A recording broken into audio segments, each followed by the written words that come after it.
नमस्कार, आप देख रहे हैं न्यूज हाट। मैं हूं आपके साथ रितेश शर्मा। सत्ता साजिश और सियासत कार्यक्रम में आपका फिर से एक बार बहुत बहुत स्वागत है। देखिए, बिहार में जो स्टेट हाईवे है उस पर टोल टैक्स लगाने की बात कही जा रही थी, लेकिन अब उसमें सरकार की तरफ से बदलाव किया गया है और अपनी बातों को स्पष्ट किया गया है सरकार की तरफ से। यानी अब जो है निजी वाहनों पर टोल टैक्स नहीं वसूले जाएंगे। इससे पहले खूब हो हंगामा मच रहा था कि आखिर कैसे सभी गाड़ी वालों से टोल टैक्स वसूला जाएगा। इसको लेकर के विपक्ष भी हंगामा कर रहा था। इस पर हम चर्चा करेंगे। इसके साथ ही साथ बांकीपुर जो उपचुनाव होना है वो काफी ज्यादा दिलचस्प होते जा रहा है, क्योंकि जैसे जैसे जो तारीख है चुनाव की वो नजदीक आती जा रही है, वैसे वैसे जो है उम्मीदवारों के दिल की धड़कन भी बढ़ रही है। एक तरफ प्रशांत किशोर जो है दावेदारी ठोक रहे हैं, दूसरी तरफ आरजेडी ने अपने कैंडिडेट का ऐलान कर दिया है। लेकिन इस बीच प्रशांत किशोर को शत्रुघ्न सिन्हा है, टीएमसी के सांसद हैं और बिहारी बाबू भी हैं, उन्होंने साथ दिया है और बांकीपुर की जनता से अपील भी कर डाली है कि प्रशांत किशोर को ही वोट दें। इसके साथ ही साथ हम बात करेंगे खान सर के बारे में, क्योंकि उनकी भी सुनवाई चल रही थी आज कोर्ट में। लगभग 40 मिनट के करीब जो है उनको लेकर के कोर्ट में सुनवाई हुई है। फिर कल की तारीख दी गई है और जज ने जो है उनकी जो आपराधिक रिकॉर्ड है, जो कुंडली है, उसको मतलब हाजिर करने के लिए कहा है। यानी कि अब जो है खान सर ने अभी तक किस तरह के अपराध किए हैं अपने जीवन में उसको खंगाला जाएगा, फिर आगे की सुनवाई होगी। तो ये भी इन तमाम मुद्दों पर जो है हम चर्चा करेंगे। हमारे साथ जुड़े हैं न्यूज हाट के managing editor Ajay Kumar Mishra sir और सहयोगी हैं अस्मी सराफ। सर, सबसे पहले शुरुआत करते हैं, जो टोल टैक्स की बात हो रही है उस पर खूब हंगामा मच रहा है और सरकार ने अपना रुख स्पष्ट कर दिया है। सम्राट चौधरी की तरफ से ये बातें अब स्पष्ट हो गई कि निजी वाहनों से अब टोल टैक्स नहीं वसूले जाएंगे। देखिए, टोल टैक्स तो लगता ही है राष्ट्रीय उस पथ पर, पहले से लग रहा है। और राज्य में की जो सड़कें होती है, स्टेट हाईवे, उस पर भी जो है टोल टैक्स वसूलने की का निर्णय सरकार ने लिया और मंत्रिपरिषद की बैठक में इसका को मंजूरी भी दे दी गई पिछले मंत्रिपरिषद की बैठक में। लेकिन जब इस पर बवाल मचा कि अब लोग एक तो नेशनल हाईवे पर टैक्स देते ही है, अब अपनी सड़कों पर भी टैक्स देंगे, मतलब जो राज्य की सड़कें हैं उस पर भी टैक्स देंगे, तो एक आदमी कितना टैक्स देगा। कहीं जो है स्टेट हाईवे से गाड़ी गुजरती है, उसके बाद नेशनल हाईवे पर गाड़ी रेंगने लगती है, जाने के लिए दूर जो जाएगा। हाँ, लगता है ना, तो स्टेट हाईवे पर भी चलता है, नेशनल हाईवे पर भी चलने लगती है गाड़ी। तो ऐसी स्थिति में एक जो गाड़ी वाले हैं जो जाएंगे परिवार के साथ, तो उन पर तो दोहरी मार लगेगी। तो अब जो है मुख्यमंत्री, जब इसकी खूब आलोचना हुई, सरकार की छीछा लेदर हो गई है ना, तब मुख्यमंत्री सम्राट चौधरी ने पलटी मार दी। वैसे भी वो पलटी मार जो है पूर्व मुख्यमंत्री नीतीश कुमार जी के पसंदीदा है, तो फैसले पर पलटी मारना उनको भी अच्छी तरह से आता है। निर्णय को पर कब जो है पलटी, तो आखिर ऐसे फैसले सरकार क्यों लेती है जिस पर अपने कदम जो है पीछे हटाने पड़ जा रहे हैं? देखिए, कहीं ना कहीं यह तो जनता के खिलाफ में था, जनभावना के खिलाफ में था। व्यवसायिक वाहनों पर अगर आप लगाते हैं तो चलेगा, क्योंकि वो भी जनता को ही देना है। मान लेते हैं आप जो सामान लेकर जाता है, या व्यवसायिक वाहन जो भी हो, या तो यात्रियों को ढोता हो या सामान लेकर जाता हो, तो व्यवसायिक वाहनों पर अगर लगेगा तो वह भी तो जनता ही देगी। अगर बस से लोग ट्रेवल करते हैं तो बस को भी टैक्स देना पड़ेगा, तो टिकट के दाम बढ़ेंगे, जनता पे भी बोझ बढ़ेगा। हाँ, और मान लेते हैं अगर मालवाही वाहनों पर लगता है तो भी सामान जो है उसके महंगे हो जाए, जनता को देना पड़ेगा। तो सब तय, लेकिन उसमें लोग थोड़ी देर के लिए शांत हो जाएंगे, है ना, व्यवसायिक वाहनों पर। और जब निजी वाहन, आप अगर अपने गांव जा रहे हैं या कहीं और जा रहे हैं घूमने फिरने, तो स्टेट हाईवे से गुजरेंगे आप, तो आपको टैक्स उसका भी देना होगा। तो ये थोड़ा सा जो है ना लग रहा था, इसकी खूब आलोचना हुई विपक्ष के साथ साथ लोगों ने भी, आम लोगों ने भी इसकी निंदा की। तो लगा होगा सरकार को कि इससे जो है जनभावना जो है सरकार के खिलाफ हो जाएगा। क्या अन्य राज्यों में भी स्टेट हाईवे पे टैक्स वसूले जाते हैं क्या? कई जगह है, अच्छा। वसूले जाते हैं, लेकिन उसके कुछ जगहों पर है, ऐसी खबर है कुछ जगहों पर लिया जाता है, कुछ चुनिंदा सड़कें हैं इसी। और पुल पर तो टोल टैक्स लगता ही है। निर्माण जो जिस पुल का होता है, निर्माण कंपनी जो है वो वसूलती है, उनका रखरखाव के लिए दिया जाता है। तो बिहार में भी पुल पर लगने का जो 250 फीट से ऊपर, 250 लगभग 10 पुलों की ऐसी मतलब संख्या बताई गई, 10 पुल हैं जिस पर लगे, जिस पर संभावना है कि लगाया पहले भी लगता था पुल वाला तो हम लोग को याद है कि पहले भी लगता था। कोई नया पुल बना सड़क के बीच में तो उस पर टोल टैक्स गांधी सेतु पे भी था, पहले गांधी सेतु पर भी था, तो ये पहले भी था, लेकिन बाद में सम्राट नीतीश कुमार की सरकार ने सबको हटा दिए। कहीं जेपी गंगा पथ बना, उस पर भी टोल टैक्स लगाने की बात थी, लेकिन नीतीश कुमार जी ने मना कर दिया। सिर्फ जो है राष्ट्रीय उस पथ पर ही टोल टैक्स लगता था। नीतीश कुमार ने सबको हटा दिया, लेकिन सम्राट सरकार को जो है पर जो आर्थिक संकट है सामने, रोज खबर आती है खजाना खाली है, शिक्षकों को वेतन नहीं मिल रहा है, ठेकेदारों को जो है कई विभाग में इतना करोड़ का कर्ज है बिहार पे। तो इस सब की जो बातें आ रही है उसको देखते हुए आर्थिक स्थिति मजबूत करने के लिए सम्राट सरकार ने फैसला लिया, लेकिन उस फैसले को एक सप्ताह गुजरा है बदलना पड़ेगा। आमदनी जो है वो मजबूत नहीं हो रही है आम जनता की, लेकिन जो है टैक्स सबसे ज्यादा लिया जाता है, आम जनता पर बोझ है। और देखिए एक फैसला और लिया गया कि हर गांव में होल्डिंग टैक्स वसूलेगा 1200 रुपये। इसकी भी खूब आलोचना हुई। पंचायती राज जो है मंत्री दीपक प्रकाश, उन्होंने भी इसकी निंदा की है, इसका विरोध खुला विरोध कर दिया कि नहीं ये जो है बोझ है, ठीक है पंचायतों को मजबूत किया जाए, लेकिन अभी यह बिहार के ग्रामीण क्षेत्रों की वह स्थिति नहीं है, वह 1200 रुपया सालाना टैक्स दे, तो विरोध कर गया उन्होंने। अब इस पर क्या फैसला होता है आगे, तो आगे का कुछ होगा, लेकिन जब मंत्री ही विरोध कर रहे हैं तो सरकार इस मामले में भी कहीं न कहीं झुकेगी जैसा लग रहा है। उन्होंने 16वें वित्त आयोग की बैठक में भी कह दी कि नहीं बिहार इसके लिए तैयार अभी होल्डिंग टैक्स के लिए जो। तो अब देखिए इसी तरह से सम्राट चौधरी फिर फैसला ले लें कि पीछे तो हटते ही रहते हैं, बहुत सारे ऐसे मामले हैं, उदाहरण है कि अपने फैसले को बदलते रहते हैं। अपना फैसला उन्होंने बदल ही दिया है। लेकिन सर जो जैसे अब जनता के लिए भी काफी ज्यादा सुविधा हो जाएगी हर चीज, जैसे अब यात्रा जो है वो सस्ती होगी, उसके बाद फिर समय की बचत होगी, पर्यटन को बढ़ावा इससे मिलेगा, मध्यम वर्ग को राहत मिलेगा, जो मिडिल क्लास फैमिली है उनको एटलीस्ट स्टेट हाईवे पर टोल टैक्स नहीं देना पड़ेगा। मान लीजिए वो नेशनल हाईवे पर ट्रैवल करे तो वहां तो उनको देना ही पड़ेगा टैक्स, लेकिन एटलीस्ट स्टेट हाईवे पर उनको टैक्स नहीं देना पड़ेगा, तो कहीं ना कहीं बोझ कम होगा। अभी भी नहीं देना पड़ रहा है, अभी भी नहीं लगता है। यह जो है बोझ पड़ता, अतिरिक्त बोझ आने वाले समय में उन पर पड़ता, इस वजह से सही है कदम की वापस ले लिया गया है इस फैसले को। चलिए बांकीपुर जो उपचुनाव होना है उसको लेकर के बातचीत कर लें। प्रशांत किशोर जो है वहां से चुनाव लड़ने जा रहे हैं और ये दावा कर रहे हैं कि एनडीए के जो उम्मीदवार होंगे उनको हरा देंगे वो, और ये कोई गढ़ नहीं है, किसी का गढ़ नहीं है जैसा वो कहते हैं, बस मीडिया में ये बातें होती है कि भाजपा का ये गढ़ है।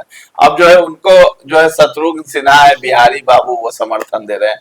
खुद तो अपने बेटे को नहीं जितवा पाए थे वहां, लेकिन अब समर्थन कर रहे हैं उनको। तो क्या वजह क्या है शत्रुघ्न सिन्हा का? शत्रुघ्न सिन्हा बड़ा खुश थे, हाँ आए थे, विजनरी बताते हैं प्रशांत किशोर को, बहुत डायनेमिक लीडर है। सही में डायनेमिक है, डायनेमिक है। तब तो पिछले चुनाव में 2005 में 2025 में एक भी सीट नहीं जीत सके। बस हम यही कहेंगे उनकी दूरदर्शिता का जो है ना पैमाना वही, समझ गए। इसलिए हम ज्यादा आलोचना नहीं करेंगे उनका, क्योंकि कई मुख्यमंत्री उन्होंने बनाया जैसा कि उनका दावा है। ममता बनर्जी को बनाए, इस बार ममता बनर्जी दूध चाट गई, भगवान जाने इनसे सहयोग नहीं ली या इनके जो कथित कंपनी थे आईपैक बंगाल में जिस पर छापा पड़ा, इस वजह से उनका जो ममता बनर्जी का स्ट्रेटेजी जो है रणनीति है वह फेल हो गया, या कहिए भाजपा का वहां जो हवा चल रही थी, आंधी चल रही थी, जो कहिए इसको, लेकिन ममता बनर्जी हार गई। तो इसीलिए जो है ना, शत्रुघ्न सिन्हा का है कि जो बहुत बड़े दूरदर्शी नेता है, चलिए ठीक है, सब कुछ है, तो उनका सहयोग मिला। वो कह रहे हैं कि पटना की जनता, मतलब बंकीपुर क्षेत्र की जनता एक अच्छे नेता को चुनेगी, उनका यही कहना, और खुश हैं। शत्रुघ्न सिन्हा को आगे लाने के पीछे एक रणनीति भी हो सकती है, क्योंकि यह कायस्थ बहुल विधानसभा सीट है। कम से कम कायस्थ का जो वोट होगा वो तो शत्रुघ्न सिन्हा की कायस्थों में पकड़ है। हाँ जी सर, इसमें दो मत नहीं। लेकिन हमको फिर से पुरानी बात याद आ जा रही है, 2020 का विधानसभा चुनाव। शत्रुघ्न सिन्हा ने बड़ा हौसला के साथ अपने बेटे को उतारा था बांकीपुर सीट से, वो भी कायस्थ है कि जीतेंगे, और उस समय महागठबंधन के साथ थे, मतलब राजद का भी सहयोग था। तो कितना वोट आया था जानते हैं? ये भी जान लीजिए, 44,000। उस समय भी जो है नितिन नवीन बीजेपी के, वह लगभग 50,000 वोट से जीते थे। तो ये स्थिति है ना, बेटे को तो जिता नहीं सके कायस्थ वोट के भरोसे, कायस्थों का वोट तो चला गया वहां, कहा नितिन नवीन के साथ। और इस बार कायस्थों का वोट तोड़कर प्रशांत किशोर को जिता देते हैं, तो प्रशांत किशोर से ज्यादा उपलब्धि अगर कही जाएगी तो शत्रुघ्न सिन्हा की होगी। क्योंकि शत्रुघ्न सिन्हा हार गए थे कहाँ से? पटना साहिब लोकसभा सीट से। कैसे हार गए? उसके पहले भाजपा के सांसद थे साहब, है ना, पटना साहिब से, लेकिन उनको टिकट नहीं मिला। 2019 में कांग्रेस में चले गए, कांग्रेस से लड़ गए। और वह उस समय भी इनकी यही सोच थी, क्योंकि तय भी है कि जो है पटना साहिब संसदीय क्षेत्र में कायस्थों का बोलबाला है, कायस्थ इधर बंद डालेंगे उधर जीत होगी, क्योंकि बिहारी बाबू थे, उनकी धमक है कायस्थ वोटरों में, चाहे कायस्थों में या शहरवासियों में, जो भी कहिए, वो खड़ा हो गया कांग्रेस बीजेपी प्रत्याशी के खिलाफ। क्या नतीजा हुआ? 4 खाने चित हो गए। उसके बाद 2020 में उतार दिए थे अपने बेटे को, लौकुश को। वो जो है मात खाने के बाद काश तो वहां भी उनको भी सपोर्ट नहीं किया। देखिए इस बार कास्ट वोटर तो तुरंत सिन्हा, प्रशांत किशोर जिस आधार पे वोट मांग रहे हैं, वो साफ साफ कहते हैं कि भाई यहाँ की जनता जो है, जो सम्राट चौधरी को नापसंद कर रही है एज ए मुख्यमंत्री, वो जो है सम्राट चौधरी के विरोध में हमें जिता दे। कहना यही कि नीतीश कुमार के नेतृत्व में चुनाव लड़ा गया, लेकिन नीतीश कुमार मुख्यमंत्री थे, अब वो हट गए, सम्राट चौधरी के नेतृत्व में तो था नहीं, तो लोग नाराज हैं। खास करके कहा जा रहा है सवर्ण नाराज है सम्राट चौधरी के फैसलों से, उनको पसंद नहीं करते हैं, तो इस वजह से वैसे वोटरों को साध रहे हैं, और उन्हीं मोहल्लों में भी जाना शुरू किया है। सबसे पहले प्रशांत किशोर जा रहे हैं जहाँ की सवर्ण समाज के लोग हैं, ताकि वोट जो है इधर डाइवर्ट हो जाए। तो सवर्ण समाज निर्णायक होगा क्या प्रशांत किशोर को जिताने में? सवर्ण समाज यहाँ तो निर्णायक शुरू से, लेकिन भाजपा को सिर्फ सवर्णों का ही वोट नहीं मिलता है। इस क्षेत्र में जो है भाजपा का कैडर वोट इतना मजबूत है, जिसमें सभी जाति के लोग, इसी को तोड़ने के लिए ना राजद ने एक प्रयोग किया था 2010 में, जो है ना 2015 में यहाँ कांग्रेस का भी चुनाव लड़ा था आशीष कुमार कांग्रेस से 2015 में, उनको भी वही लमसम वोट आया था। तो ऐसा नहीं है कि यहाँ वोट जो है, और इस बार भी राजद को 2025 में रेखा गुप्ता को उतना ही 44,000 वोट आया, 46,000, तो 46,000 वोट आया। तो वोट का जो रेशियो आप देखिए इधर से 3, 4, 5 चुनावों से, तो वही लमसम है। और भाजपा के जो उम्मीदवार है, चाहे वो नितिन नवीन हो या उससे पहले उनके पिताजी, समय वो बांकीपुर पटना पश्चिमी विधानसभा क्षेत्र हुआ करता था, उस समय यही स्थिति थी। चलिए, तो यहाँ एक बात है कि भाजपा का इसलिए इसको कहा जाता है मजबूत गढ़। 30 साल से पहले उनके पिता जीतते थे, अब उनके पुत्र बेटे। नवीन जीत रहे थे, तो जो गढ़ है भाजपा का उसको तोड़ने देगी थोड़े भाजपा। 10 तारीख को बैठक भी है एनडीए, हाँ जी है ना, सर। नीतीश कुमार भी उसमें शामिल है। आज भी सम्राट चौधरी ने एनडीए की बैठक बुलाई है। हाँ, आज उसमें इसलिए मंथन इस पर चल रहा है कि इसको किसी तरह से प्रशांत जीतना। किशोर उतर गए हैं तो चुनौती मान रहे हैं सम्राट चौधरी उसको। देखिए, चुनौती तो है, हवा वाली चुनौती है। 2000 हवा वाली चुनौती एक अलग होती है ना, जमीन वाली चुनौती नहीं है, हवा वाली चुनौती। 2025 में इनके प्रत्याशी उतरी थी वंदना कुमारी, उनको 7,000 कुछ वोट आया था ना। तो लोग तो भूमिहार जाति से है। जाति हमने को नहीं पता है, भूमिहार जाति से। हाँ, उनको 7,000 कुछ वोट आया। तो प्रशांत किशोर जी का तो उस बार भी पता चल गया। मान लेते हैं ठीक है नहीं जीतते, कम से कम तीसरे नंबर पर तो रहते, जो दूसरे नंबर पर रहते। उस बार भी शहर की जनता ने, इस बार खुद खड़े हैं तो प्रशांत किशोर का नाम तो सब जगह गूंज रहा है। लोग तो जानते हैं पीके को, उम्मीदवार का नाम भले नहीं जान रहे थे। टक्कर तो दे रहे हैं, उसमें दो मत नहीं। इस बार वोट टक्कर तो दे रहे मतलब हैं, ला सकते हैं, हेर फेर हो सकते हैं। देखिए वोट में दूसरे नंबर पर आते हैं कि पहले नंबर पर चले जीत जाते नहीं हैं। पाएंगे। हाँ, जीत नहीं पाएंगे। हम नहीं कर सकते अभी, लेकिन राजद की भी कोशिश है कि प्रमुख विपक्षी, है ना, राजद तो इसको चुनौती मान ही नहीं रहा है। जो कैंडिडेट है रेखा कुमारी, वो इसको चुनौती नहीं मानती। उनके लिए कोई चुनौती नहीं है। पिछली बार भी लड़ी थी तो उन्हें लगता है कि कहीं हम वोट ले आए अच्छा खासा इस बार। देखिए उनको चुनौती तो, उनको जो भरोसा है वह गणित तो पिछले बार का उठा गया। पिछली बार मान के चलिए 2025 में तेजस्वी यादव की एक आंधी चल रही थी। भीड़ भले वोट में नहीं बदला, लेकिन भीड़ में जो सभाओं की, चुनावी सभाओं में जो भीड़ उमड़ती थी और भीड़ में जो युवा लोग थे, जो उसका जोश था, उससे लग रहा था कि बांकीपुर सीट पर भी कुछ कमाल हो जाएगा। देखा, हाँ जी सर। महिला को उतारा और बैस को उतार दिया, दोनों चीज न हो गया।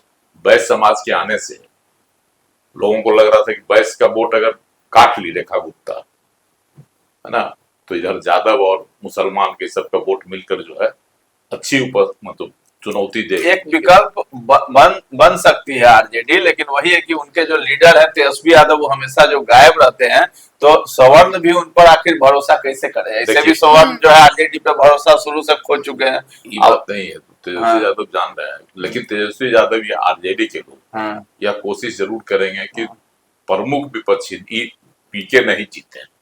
अगर पीके जीत कर विधानसभा पहुंच जाएंगे, टाइम खींचेंगे, खुद नहीं जीतेंगे लेकिन दूसरे को भी नहीं जीतने देंगे। अगर पहुंच जाएंगे, भाजपा को फायदा होगा इससे। तब तो पहुंच जाएंगे तो जो विपक्ष का नेता भी है तेजस्वी यादव, ठीक है, संख्या के हिसाब से प्रतिपक्ष के नेता वो रहेंगे, लेकिन अकेले जो है प्रशांत किशोर विधानसभा में सब विपक्षी नेताओं पर भारी पड़ जाएगी। इसीलिए तो सर कैंडिडेट भी उतार दिए विपक्ष के तरफ से। ऐसा हो रहा था कि प्रशांत किशोर के खिलाफ सिर्फ प्रशांत किशोर ही रहेंगे विपक्ष में। प्रशांत किशोर ने प्रयास भी नहीं किया किसी से। हुआ अगर विपक्ष का समर्थन रहता है तब तो कांग्रेस तो समर्थन देने की बात कहीं राजद के लिए उन्होंने नहीं की बात, और न ही कांग्रेस से की, लेकिन कांग्रेस के कुछ जो है नेता कह रहे हैं अभी भी, ऋषि मिश्रा है कि नहीं हम लोगों को। कांग्रेस तो चलिए समर्थन दे भी दे पीके को, लेकिन जो आरजेडी तो किसी भी कीमत पर नहीं दे सकती, क्योंकि वही लालू यादव और तेजस्वी यादव को ही तो कोसते रहते हैं पीके हमेशा। हर बात में जो है उन्होंने जो बिहार को बर्बाद किया उस बात को कहते ही हैं। कांग्रेस में भी दो फाड़ हो गया। एक कहता है कि हम देंगे समर्थन किसको, आरजेडी को, एक नहीं। और उनके जो प्रवक्ता है प्रमुख राजेश राठौर, उनका है लेकिन नहीं, गठबंधन धर्म का हम पालन करेंगे, आरजेडी के साथ रहेंगे। और दूसरे हैं ऋषि मिश्रा, पूर्व विधायक हैं, वो कहते हैं कि नहीं प्रशांत किशोर को साथ देना चाहिए, तभी जो है भाजपा को हम लोग इस सीट पे हरा सकते हैं। तो सोच में अंतर नहीं पड़ा। चलिए खान सर का मामला है, उस पर भी बात कर लें। उनका मामला अभी खत्म नहीं हुआ है, हालांकि उनका मामला जो है दब चुका है। जितनी सुर्खियां बटोर रहा था रोशन आनंद और खान सर के बीच विवाद का, वो मामला कहीं ना कहीं बांकीपुर उपचुनाव और सम्राट चौधरी जिस तरीके से फैसले ले रहे हैं उसमें वो मामला दब गया है। लेकिन जज साहब जो है, आज सुनवाई हो रही थी कोर्ट में और जो है आपराधिक कुंडली मांगी गई है खान सर की, यानी अब जो है कुंडली भी खंगाली जाएगी, जज साहब खंगालेंगे तो खान सर भी मुश्किल में फंस सकते हैं। ये बात तो तय है। देखिए खान साहब, एक वीडियो भी वायरल हो रहा है कि जो गार्ड जो फायरिंग कर रहे थे तो वो जब स्थिति सामान्य थी लोग वहां से चले गए, उसके बाद वो फायरिंग की गई है, दोनों गार्डों ने फायरिंग की है, हवाई फायरिंग। तो मामला उलझ सकता है खान सर पर उल्टा। यही आरोप न है खान सर पर, फायरिंग जो हुई, फायरिंग वाली बात। और दूसरी बात तो जो उनके पास गन था वो भी कहा जा रहा है कि अवैध था, लाइसेंस ही नहीं। हाँ जी सर। तो ये आरोप जो लगाया जा रहा है ना, वो जो है रोशन आनंद के द्वारा, जो उनके प्रतिद्वंदी गुट है ना, उनके द्वारा जो लगाया गया, और इस पर पूरी कागज मांग दिया, पुलिस कोर्ट ने मांग दी है कि भाई सब दीजिए हमको, इनका क्या आपराधिक रिकॉर्ड, क्राइम कुंडली एक कर सके, ये भी मांग ली गई। अब कुंडली वहाँ जो है जज साहब खंगालेंगे जो क्या है इनके ऊपर, पूरी रिपोर्ट मांगी है। अब कल तक का समय दोनों पक्ष को देना, दोनों से कहा गया। मतलब आज जो है 40 मिनट की लंबी बहस हुई है ना, आज जज साहब सुनते रहे, सब चीज सुनने के बाद उन्होंने यही कहा कुंडली जो है इनकी कुंडली दी जाए और इनके खिलाफ में जो कागज है, मतलब रोशन आनंद के खिलाफ इन लोगों के पक्ष में, मतलब इन लोगों के पास हुआ भी सबूत दिया जाए कोर्ट में ना। मांगने के बाद अब क्या होता है, एक चीज तो सीधा सीधी खुल के आ रहा, अवैध हथियार का मामला गार्ड के पास है ना, तो इसमें कहीं उलझ सकते हैं, फंस सकते हैं। एक और चीज कहा गया है सर कोर्ट की तरफ से कि काफी दिनों से ये जो मामला है वो खिंचा रहा है, तो ऐसे में ऐसा लग रहा है कि अब जल्दी ही इस मामले पर फैसला आ सकता है। मामला तो 3 जून का है। हाँ, 3 जून को ही नहीं यह विवाद हुआ था खड़ा। 1 महीना से ज्यादा ही हो गया सर। 1 महीना ज्यादा हो गया, तो इसीलिए इस मामले का जो है कोर्ट भी चाह रही है कि इसका निपटारा जल्दी से हो। और इनके गार्ड को जो जमानत के लिए, काले के जमानत के लिए नहीं है, दोनों गार्ड जो है इनका जेल में उसके लिए ही है। और इनको भी अभी जो है इंटरिम बेल है, जमानत, अंतरिम जमानत। हाँ जी सर। अभी चाह रहे थे अग्रिम जमानत, तो उस पर भी फैसला होना है। हाँ जी ये सब मामला है, तो कोर्ट भी चाह रहा है जल्दी से इसका निपटारा करना। चलिए, खान सर पर जो भी फैसला आएगा कल, क्राइम कुंडली जो है यानी आपराधिक कुंडली जो है कुछ अगर है खान सर की तो उसको जज साहब खंगालेंगे। इसके साथ ही साथ बिहार में स्टेट हाईवे पर जो टोल टैक्स वसूला जाएगा उसको लेकर के सम्राट चौधरी ने सब कुछ स्पष्ट कर दिया है। सफेद नंबर वालों को टोल टैक्स नहीं देना पड़ेगा, पीले नंबर वाले से टोल टैक्स लगेगा, यानी कि कॉमर्शियल जो गाड़ियां हैं उसी को टोल टैक्स देना पड़ेगा। तो फिलहाल इस चर्चा को हम लोग यहीं पर विराम देते हैं। कैसा लगा ये कार्यक्रम हमें कमेंट में जाकर जरूर बताइएगा, और हमारे चैनल को अभी तक आपने सब्सक्राइब नहीं किया है तो जरूर कर लें। धन्यवाद।